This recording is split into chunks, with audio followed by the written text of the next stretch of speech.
Okay, I just took the load off of it, but I got an electric heating pad hooked up through the inverter, and just to show you what I was talking about, where yeah, it's just barely trickling it right now. I'm gonna turn the inverter on, and that's wired into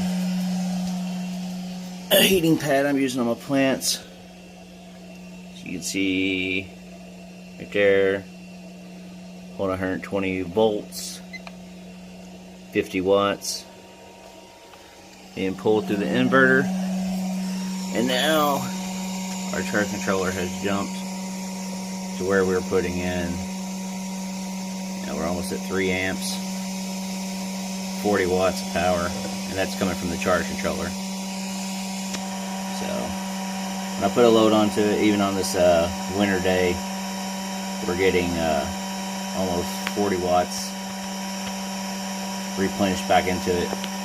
So at that rate, if we're pulling out 50 and we're putting another 37, say 40 back in, yeah, you'll be able to run that little heating pad for a little bit. So pretty neat. Can't wait till summer comes back around. I'm gonna get some more intensive sun and see what I'm actually pushing in. Maybe I'll let this go for a few minutes and just see kind of how far it goes.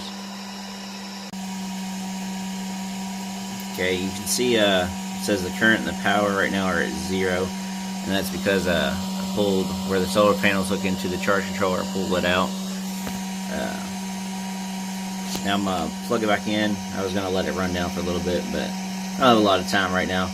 So it's ran for, I guess, 2 or 3 minutes without the solar panels being plugged in, and I'm holding pretty firm at 12.4. So let's plug this back in and we'll see what happens. Alright, get this view here and plugging the panels back in. And you can see as soon as I plugged those panels in, it started putting power back into the battery. It looks like we're getting right at 3 amps and 37.5 watts, which in my previous video I was only pulling about 20. I couldn't figure out why, and part of it was I was just doing it all wrong. Plus I didn't have a load on the battery like I needed to when I was doing my testing.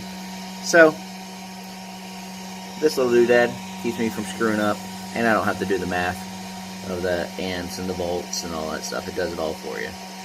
I really like it. Like I said, eventually I'll get some more, and I'll put one between the battery and the inverter, put one between the solar panels and the charge controller, so I can kind of collect all my numbers and my data. Alright, that's it this time for real.